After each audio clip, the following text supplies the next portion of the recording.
يشرفني باسم سيادة رئيس دولة فلسطين محمود عباس أبو مازن، وباسم دولة رئيس الوزراء الدكتور رامي حمد الله، أن نشارككم وبصحبة دولة رئيس الوزراء في هذا اليوم، في هذا العزاء، عزاء الشهيد البطل الشهيد العميد ياسر نزال.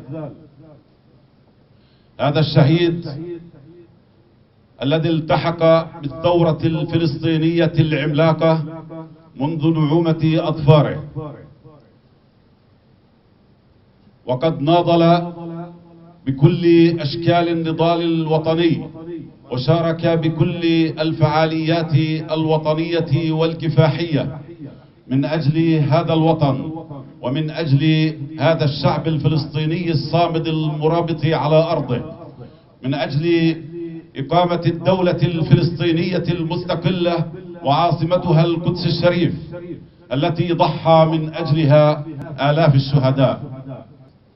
نقف اليوم في هذا الموقف المهيب ونحن في عزاء هذا الأخ القائد المناضل العميد الشهيد الذي كان مدرسة في النضال الوطني والعمل الفدائي في جميع المراحل النضالية. هذا الأخ المناضل الذي عرفناه جميعا في هذه المنطقة، وعرفه الفدائيون والمناضلون في كل المناطق في كافة مراحل الثورة الفلسطينية وفي الانتفاضة الأولى، حيث كان علما ورمزا وقائدا من رموز وقادة الانتفاضة الوطنية الأولى. كان أحد القادة العظام، أحد القادة الذين أحبوا الوطن وأحبتهم فلسطين.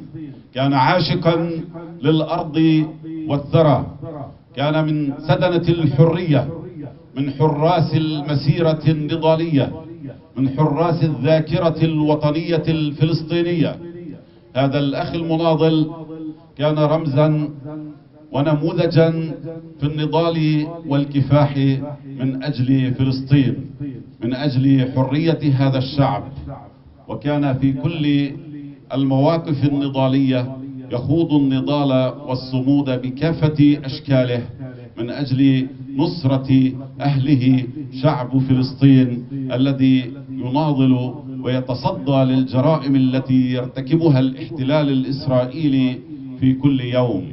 الإعدامات الميدانية، جرائم القتل، جرائم ضد الأسرى الفلسطينيين خلف أسوار القضبان، حيث أمضى 17 عاما في سجون الاحتلال خلف أسوار السجون وأشباح القضبان. كان يمتشك الحرية سلاحا وعيونه ترنو إلى القدس، إلى القدس الشريف، العاصمة الأبدية للدولة الفلسطينية.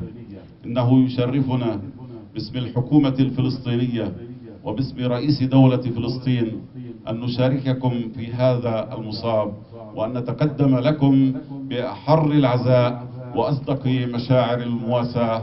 وإنا لله وإنا إليه راجعون، وإننا على العهد سائرون حتى إقامة الدولة الفلسطينية وإنهاء الاحتلال. والسلام عليكم ورحمة الله وبركاته.